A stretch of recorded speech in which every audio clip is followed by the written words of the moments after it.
Television text announced the next news item and then displayed the case details. Reporters said police arrested a man in his 40s accused of kidnapping and imprisoning a child.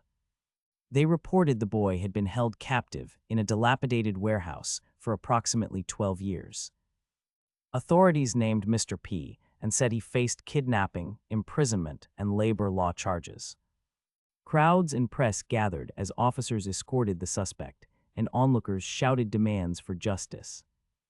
Later footage showed rescue teams entering the warehouse, which had been filled with numerous books. Two silhouetted men walked through a doorway, carrying heavy objects as teams cleared stacks of volumes. The broadcast emphasized the years of captivity and the filing of charges while the public reacted. Officials confirmed the child had been rescued, and investigators continued processing the scene. Amid narrow aisles of stacked books, the rescued child sat reading a battered book while light fell between towers of volumes. Two officers spoke over a phone and reported the discovery to Captain Yi. News crews had tracked the case, and officials noted the child's body bore long-standing injuries consistent with prolonged abuse. He was placed under guard and moved to a hospital for examination. In a bright hospital courtyard and then a ward, staff received him, discussed his transport, and ran routine checks. Medical staff found stable vitals, though he needed rest. A nurse leaned close and murmured that he was beautiful as doctors recorded observations. The police and caregivers coordinated next steps while the boy lay quietly, exhausted and guarded. Hospital staff gathered around the child and recorded clinical findings, noting hearing loss. A doctor and a nurse exchanged brief words, then prepared a written prompt for him. They presented the small yellow note to communicate because his hearing was impaired. He read the message with slow focus and registered the question silently. His gaze shifted into shadow, then a troubled smile cut across his face. He mouthed a desperate self-assessment and declared himself a son of a bitch. The tense hospital moment ended abruptly as the scene shifted to bright sky. Sunlight poured over trees, and then a new panel showed a man working in a field. He swung a hoe and dug into earth with steady rhythm, identity unknown. The narrative left the hospital and lingered on ordinary labor as the mystery deepened. Hospital staff recorded clinical findings and offered the child a small yellow note. He read the prompt slowly, then mouthed a curse at himself quietly. Sunlight shifted the scene to a man resting under a tree, identity unclear. The narration returned to confinement, where a bowl fell and grains scattered widely. He ate greedily, noise of chewing and swallowing echoing inside the narrow room. He muttered the same bitter self-label and spat at his own reflection. Night fell and a barred window framed distant lights and drifting snow. He curled among stacked books, hugging his knees and hiding his face. A trembling hand reached across the floor toward something small and hidden. Silence filled the room before the view pulled back to cold rooftops. Shipping containers sat dusted with snow beneath a distant, indifferent night sky. Hospital staff recorded clinical findings and handed the child a small yellow note. The child read the prompt slowly and mouthed a bitter oath to himself. Sunlight had shifted a parallel scene to a man resting beneath a tree whose identity remained unclear. Memory returned to the confined room where a bowl had fallen and grains scattered across the floor. He ate with urgent greed, and the sounds echoed in the narrow room. He repeated the same harsh self-label and spat at his reflection. Night had framed a barred window, distant lights and drifting snow beyond. He curled among stacked books and hugged his knees. A trembling hand reached toward something small and hidden across the floor. Silence filled the cell before the view pulled back to cold rooftops and snow-dusted shipping containers under an indifferent sky. In the ward, 2 clinicians reacted with surprise and then offered calm reassurances to the recovering child. Hospital staff had finished documenting clinical findings when a doctor pushed forward and refused outside help. She asserted control and moved toward the ward herself. A moment later, the corridor filled with reporters shouting questions about the child and the treatment timeline. Phones flashed and voices rose as staff and a nurse tried to form a path. Police officers arrived and attempted to hold the crowd back, but reporters pressed harder. The doctor halted and publicly scolded the press for profiting from others' misfortune. Confusion followed as officers separated photographers and bystanders. Staff used the opening to escort the child away, while the crowd's complaints echoed down the hall. The scene ended with restrained officers and a tense hospital that had traded clinical calm for public spectacle. The ward had quieted and stayed alert under guarded hospital watch. The child lay motionless on a narrow bed beneath fluorescent lights. The child blinked and scanned the ceiling for a steady point to focus on. An intravenous line anchored their wrist and rose from the bedding silently. A close shot of one eye revealed a dark reflection displayed across the pupil. The reflection spelled a single word the child could not ignore immediately. Letters displayed bathroom in red light. The child flexed fingers and reached for the handrail out of habit. Their hand brushed tubing, then found a cold screen resting on the sheet. A thumb tapped the glass and blue icons flickered into life. The room stayed watchful while the child read messages and picked a contact. Hope and fatigue balanced in their gaze as the screen glowed softly. The ward had quieted under guarded hospital watch beneath humming fluorescent lights.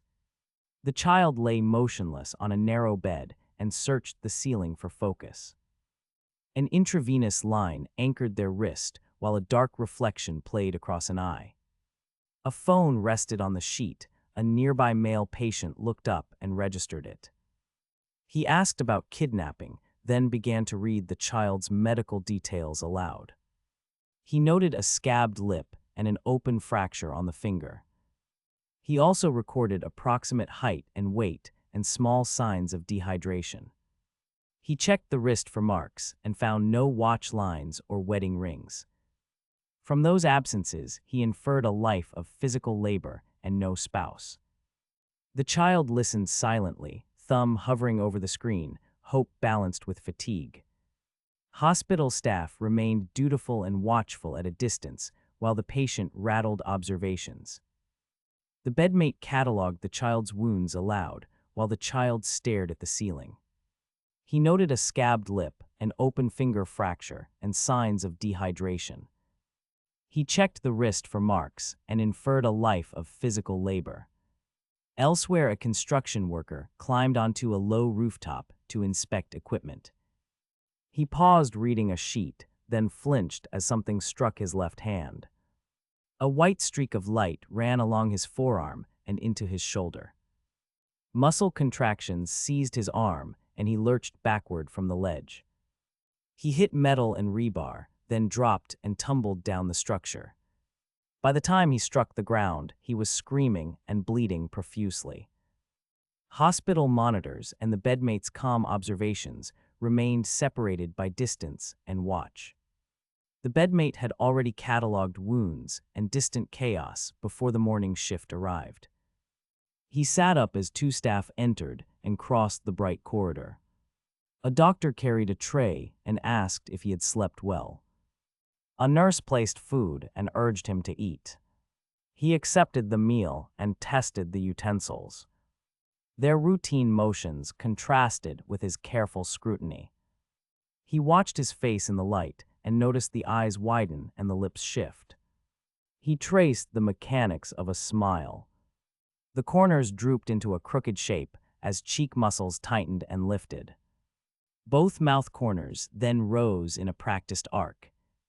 He cataloged each motion with the same calm analysis he used for injuries. The room held quiet care while his attention recorded every small signal. The bedmate had already cataloged his injuries and the distant commotion before morning staff arrived. He watched the nurse move through small routine motions and examined the mechanics of her face as if mapping muscle and intent. He judged the expression genuine and supportive, a cue that she posed no threat. She set a tray between them and urged him to eat. He tested the utensils and observed the food with the same clinical focus he used for wounds. He hesitated, then lifted a spoon, eating in careful measured bites. A single gulp marked his effort. The nurse persisted with light, healthful coaxing and a steady smile. He recorded each gesture and word while the ward kept its quiet, efficient care. The bedmate began eating with the clinical attention he always used during meals. At the next bite, his expression snapped. He gagged and spat into his hand. The nurse froze mid-step and leaned toward him with visible concern in the ward. He tapped the tray deliberately, then inspected each small bowl as if searching. From beneath a pool of rice, he revealed a green oval object and held it up. He brought it near his face and touched the edge with tentative fingers.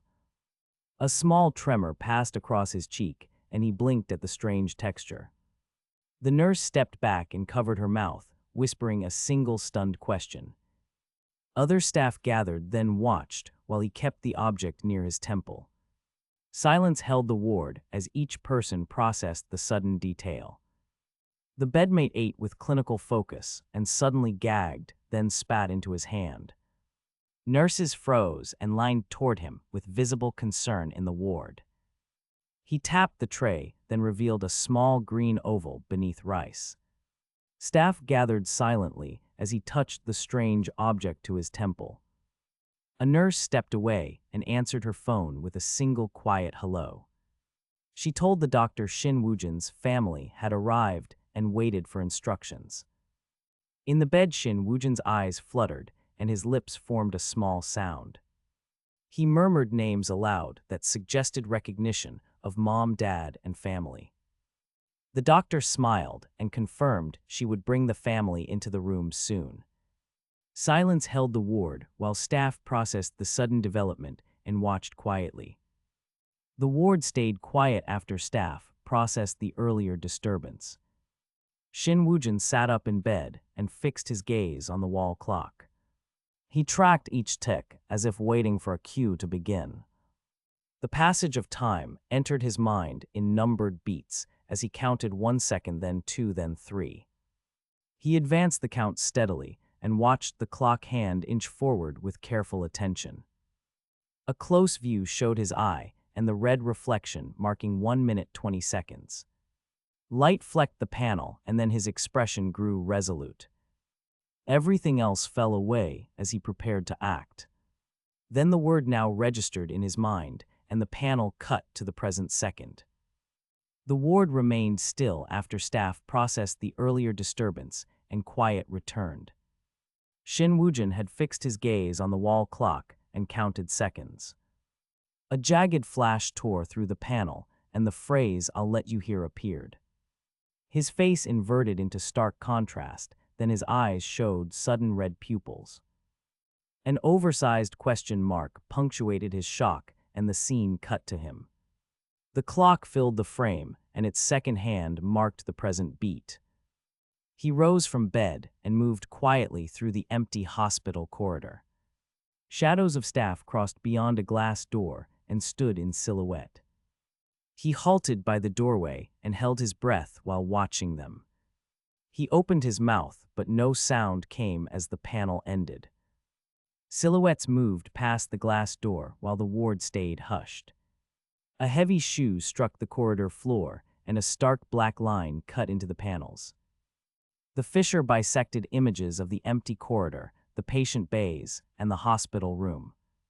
Shin Woojin lay propped in bed and watched the mark approach his view.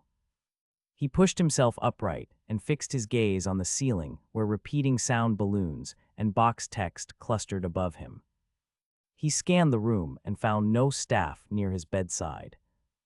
The shadowed figures walked on beyond the glass without pause. He opened his mouth and only a thin ellipsis answered him as the scene held. Silhouetted figures moved beyond the glass, while the ward stayed hushed and still. A heavy shoe struck the corridor floor, and a black line bisected the window.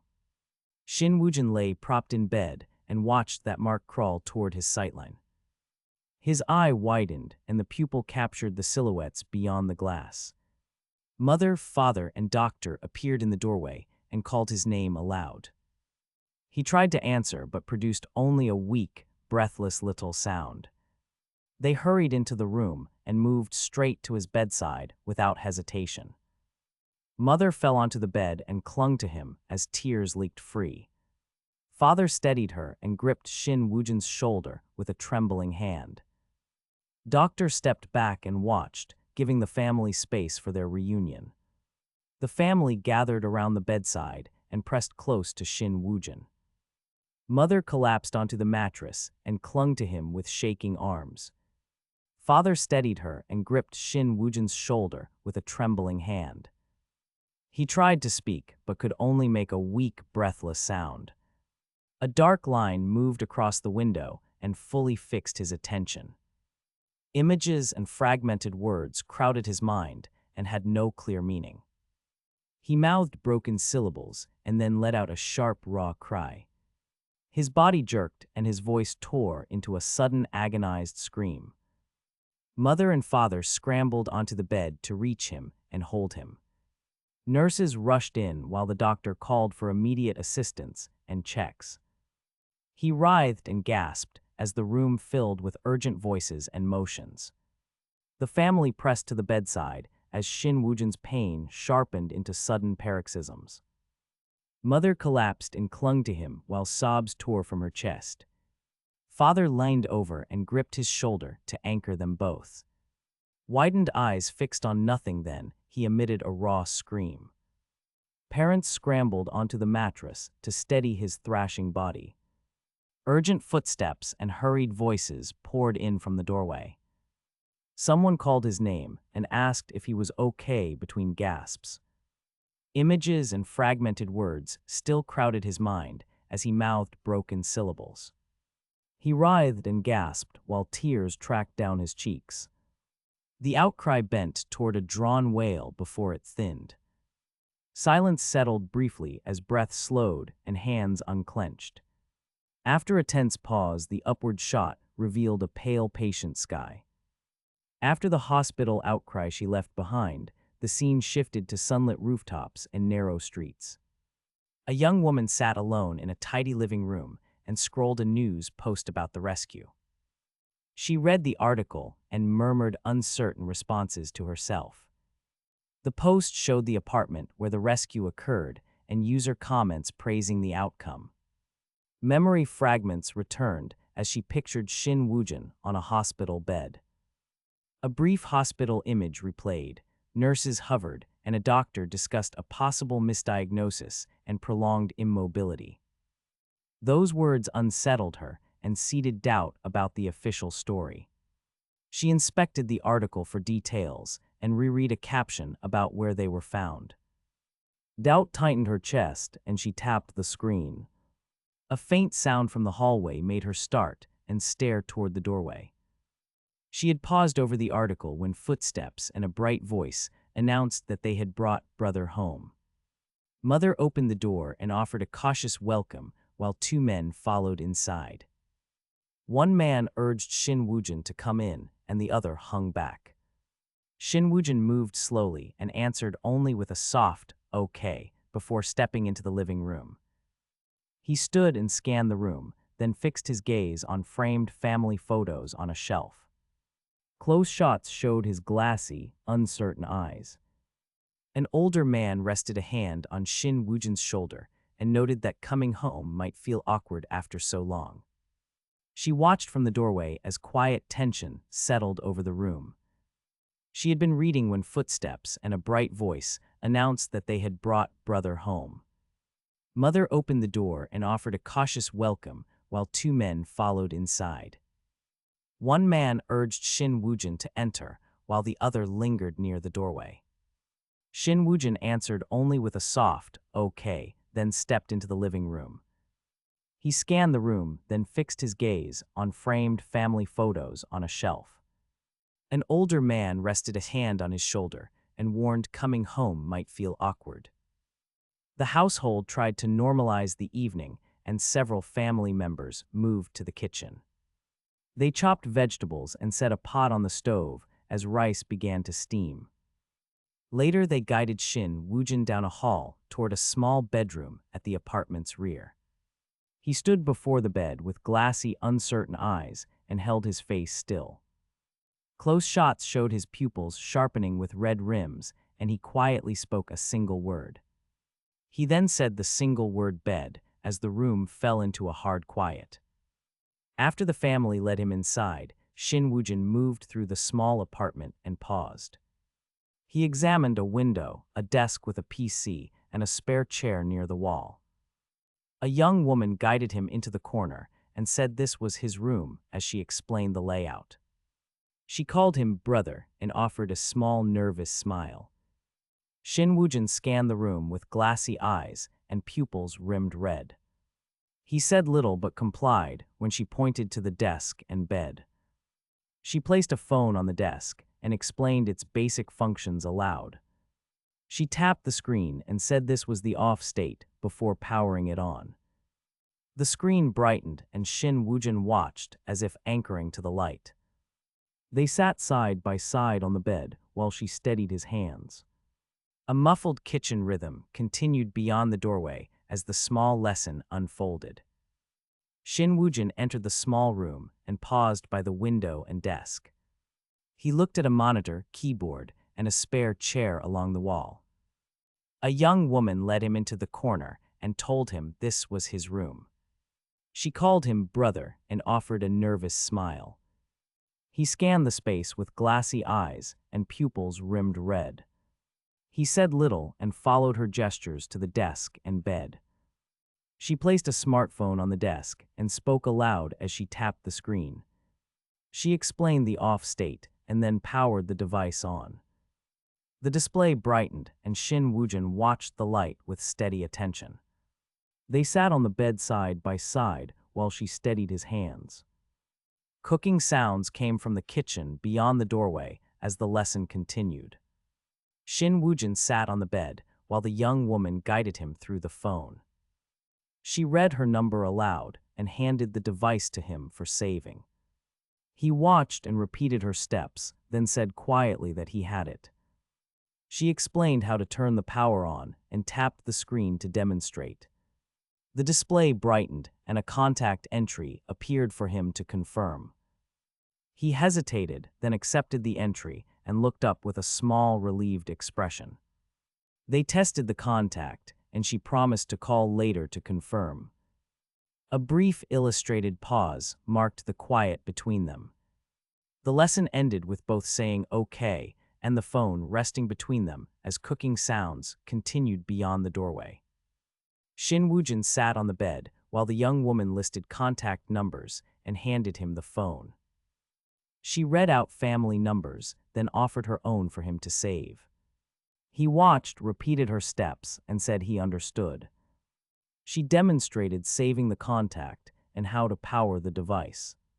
He hesitated before accepting the saved entry, then looked relieved. A quiet illustrated pause followed as both processed the small achievement. She clarified instructions when he seemed unsure and reminded him he need not dial anything, only save the contact. He powered the phone on, and his eyes widened at the bright display.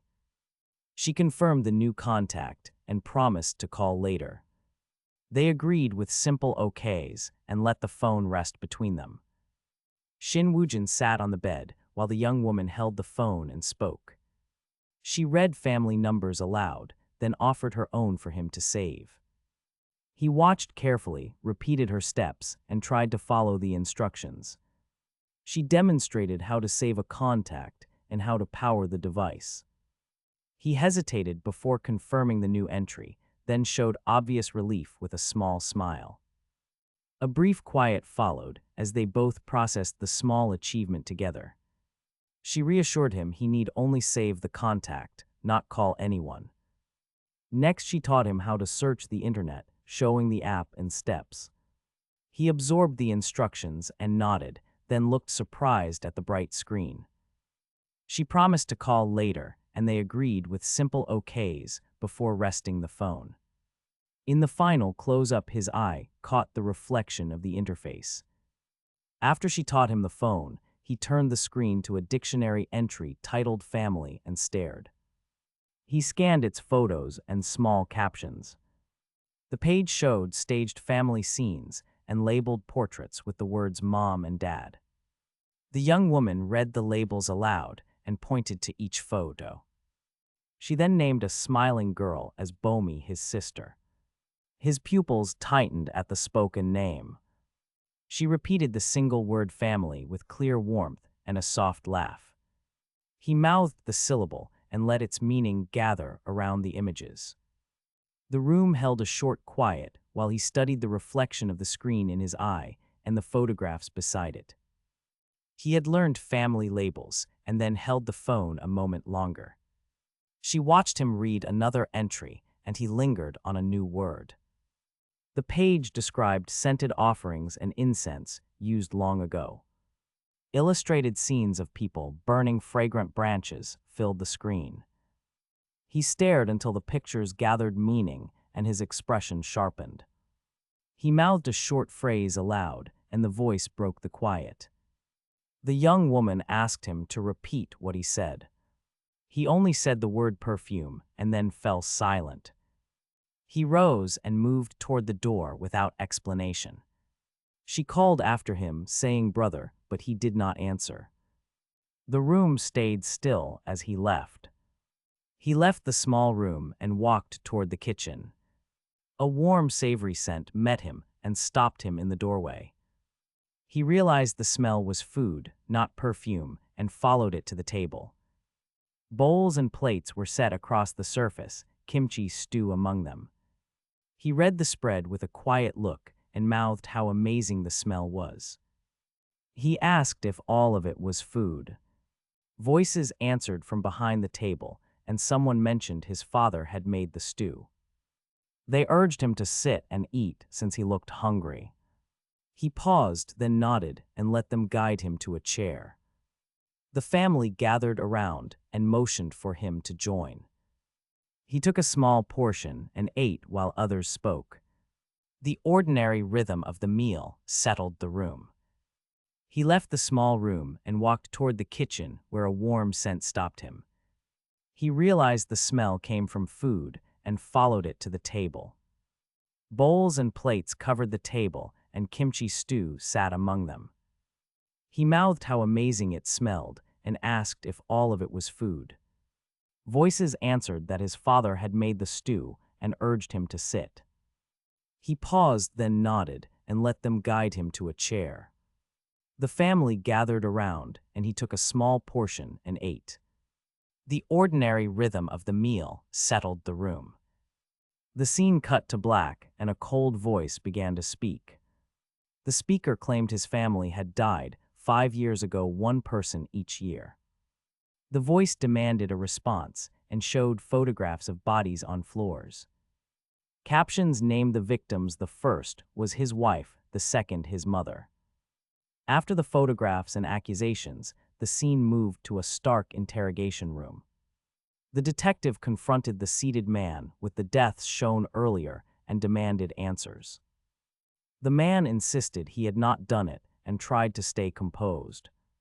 Anger rose and the detective slammed the table to punctuate the timeline of consecutive deaths nearby. The suspect repeated his denial and pleaded for belief. When the suspect remained uncooperative, the detective tightened the pressure and ordered restraints. Metal clicked as handcuffs closed, and the suspect suddenly shouted, naming someone he had once fed and housed. The outburst carried pain and betrayal and left the room tense and unresolved as officers held him in place. The suspect erupted and hurled a raw accusation across the interrogation table. He screamed that that bastard killed them all while metal cuffs glinted on his wrists. Officers barked orders and the detective demanded calm as voices rose and clashed. Men told him to sit down and shut up while the suspect pushed back with cries and names. The room grew colder with each shouted name and each denial. The camera cut to a barred corridor and then to a solitary figure sitting beneath a dim lamp. The figure opened an autopsy manual and read slowly, following diagrams and formal notes. Pages turned with soft sound as the reader scanned wounds timelines and procedural text. No answers emerged from the pages. The documents only sharpened the case's unanswered questions and the interrogation's accusations. The interrogation erupted, and the suspect hurled a raw accusation across the metal table. Officers barked orders while the detective demanded calm and restrain the scene. Voices rose as men told him to sit and to shut up. The camera cut to a barred corridor and then to a solitary figure. Outside lightning split the storm-clad sky and struck near the facility roof. The flash lit the building and thunder rattled the small windows. Beneath a dim lamp, the figure opened an autopsy manual and read slowly. Pages turned with soft sound as he traced diagrams and procedural notes. No answers emerged from the documents. The case's unanswered questions only sharpened. In the dim light, his eye caught a reddish glint that suggested watchfulness. The interrogation's noise receded, and the camera moved into a narrow residential lane under a darkening sky. Telephone lines traced the air above rows of brick apartments and pale iron balconies. A lone figure walked the pavement past shuttered doors and small lit windows. The view tightened on a second-floor balcony before sliding into a compact room. Shin Woo-jin sat at a wooden desk beneath a pale lamp and held his phone with measured hands. He scrolled through icons until a message bubble appeared, showing a woman's avatar and a teasing line addressed Opa. He tapped the screen and an app opened while evening light narrowed at the window. No fresh answers emerged. The case's questions stayed sharp. The final frame froze on his hand and a small abrupt sound. He stayed by the desk, the lamp spilling thin light across his hands and phone. App icons blurred into thumbnails until a live window expanded with a cheerful host. The man on screen grinned and waved, while a caption read "Hello, DD family." Shin Woo-jin's thumb hovered before the play cue as the broadcast voice rose. The streamer announced his name, and the greeting looped across the phone speaker. He tried to answer, his words thin and fragmented into stuttering syllables.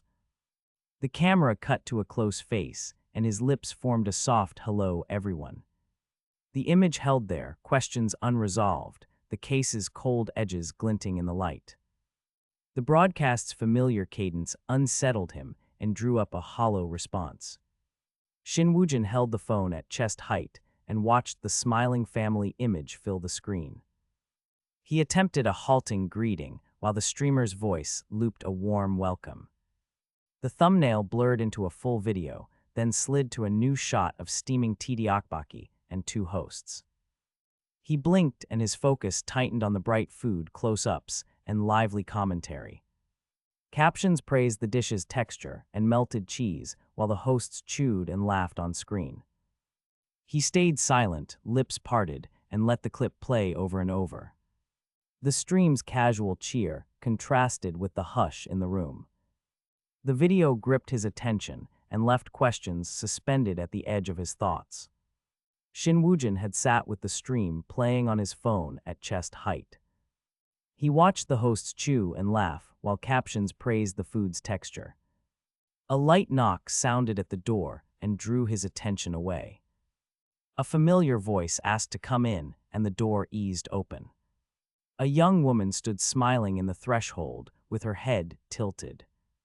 She greeted him casually and asked if he had called or needed anything. Shin Woo-jin froze, eyes fixed on the screen and then on her face. He offered no answer at first, his silence thick in the small room. She stepped inside, voice light, asking again whether she should stay or help. Their exchange undercut the stream's cheer and left an awkward hush between them. Shin Woojin had sat with a stream playing on his phone at chest height. He watched the hosts chew and laugh while captions praised the food's texture. A light knock sounded, and a familiar voice asked to come in. A young woman entered smiling with her head tilted and greeted him casually. He froze, eyes fixed on the screen and then on her face. She stepped inside, voice light, asking again whether she should stay or help. She suggested they go get ice cream and described it as cool and delicious. His surprise made the exchange fall into an awkward hush between them. She laughed, teased that he had never had it, and smiled warmly. She guided him toward the door while two seated men watched from the sofa. She told Bomi to hold Shin Woojin's hand tight and promised she'd be right back. She slipped past them and left the apartment with a small wave. Shin Woojin had been watching a stream on his phone, absorbed by the hosts' eating and banter. A light knock sounded, and a familiar voice asked to come in again. A young woman entered with a tilted head and greeted him casually. He froze, eyes alternately on the screen and then on her face. She asked whether she should stay or help, and then suggested they get ice cream. His surprise created an awkward hush between them, and she laughed to ease it. She teased him about never having had it, and then smiled warmly. She moved toward the door and told Bomi to hold Shin Woojin's hand tight.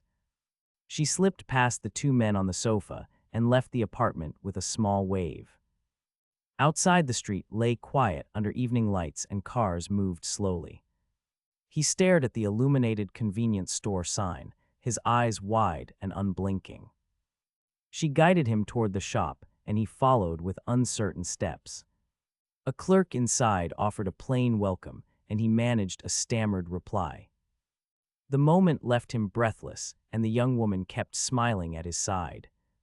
Shin Woojin had been engrossed by a stream when the young woman reappeared and guided him outside. She led him down a quiet street and into a brightly lit convenience store. Inside, she called him forward and urged him to pick anything he wanted, laughing to ease his silence. He stood frozen at the freezer, eyes fixed on the colorful selection. She stepped beside him and offered help, smiling as she opened the lid. She sampled a flavor and declared it delicious, then pressed the ice cream toward him with a teasing grin. He blinked and stammered, surprised by the sudden intimacy. A clerk watched from the counter without comment. They lingered together by the freezer while evening light pooled beyond the shop windows. Shin Woojin had been guided by the young woman back to the convenience counter. She insisted on paying despite his protests and reached for his hand. The clerk watched without comment as they completed the transaction. They stepped out into the evening light and walked to a nearby outdoor seating area. The young woman opened her cup and demonstrated how to pull the lid away. Shin Woojin followed her instructions and stared at the spilling ice cream. Three girls at a nearby table noticed them and whispered excitedly. The girls urged the young woman to ask for Shin Woojin's number and admired his looks. She felt embarrassed and tried to deflect their teasing with a quiet smile. The moment remained small and intimate despite the curious attention. The young woman had guided Shin Woojin to the convenience counter earlier that evening. She insisted on paying, and then they moved to an outdoor table nearby. Three girls at a nearby table had teased the young woman for his number. At the table, the young woman offered to open Shin Woojin's ice cream for him. He thanked her softly, and she replied that he did not need thanks. She then joked she was his sister and urged him to try the ice cream. Shin Woojin took a long gulp and then a large bite of the cone. Close panels showed his mouth and the melting cream sliding down the cone. His eyes filled with tears as he swallowed quietly and did not speak. The moment stayed intimate, despite the onlookers watching and whispering nearby. Earlier, the young woman had guided Shin Woojin to the convenience counter and opened his ice cream for him. He had taken a long gulp and then a large bite while onlookers whispered and teased nearby. A sudden close-up showed Shin Woojin's eye widen with reflected light as he froze mid-chew. His mouth had paused and melting cream clung to the cone. The young woman noticed his change and lined in, asking what was wrong. They exchanged unsure words about whether the ice cream was too cold and if she should buy something else. She told him gently he did not have to force himself to eat. Shin Woojin only murmured that it was delicious and kept eating. She blinked and looked puzzled while they resumed walking under the streetlights, the moment remaining quiet and intimate. Earlier, the young woman had led Shin Woojin to the convenience counter and opened his ice cream for him. He took a large bite and then froze as reflected light caught his eye. A sudden burst framed his face when he shouted that it tasted delicious. The young woman stared in surprise and echoed his stunned delight softly. They both resumed eating, while onlookers whispered and watched from nearby tables. She called him Oppa and urged him to eat slowly with a shy smile. Shin Woojin hummed and made small sounds as he drew another bite. Melting cream clung to the cone as he paused between eager bites. She told him he need not force himself and kept watching him fondly. She suggested they take a picture to capture the moment as they walked together under streetlights, quiet and intimate. After the small scene at the counter, Shin Woojin and the young woman posed for phone selfies, angling the screen to capture both faces. They laughed as the camera clicked and reviewed the images, then stepped out of the store shoulder to shoulder. She called him Oppa and suggested they eat while walking, and he agreed with a soft hum. Streetlights lined their route as they moved through the neighborhood. The panels widened to show brick rooftops and dusk settling over rows of houses. From higher angles, the city felt still and low. They passed parked cars and narrow sidewalks, continuing down a quiet lane together. The evening kept its close, easy rhythm as they walked on toward home. Shin Woojin checked the phone and saw their selfie and messages on the screen. They laughed and reviewed the photos before stepping out shoulder to shoulder. The young woman called him Oppa and suggested they eat while walking. He agreed with a soft hum, and they moved along the lane. Streetlights lit the route as dusk settled over brick rooftops and houses. They passed parked cars and narrow sidewalks and continued down a residential street. Woojin then noticed movement ahead and stiffened at a figure in the road. A masked watcher peeled from a doorway and leaned against the wall, partly hidden in shadow.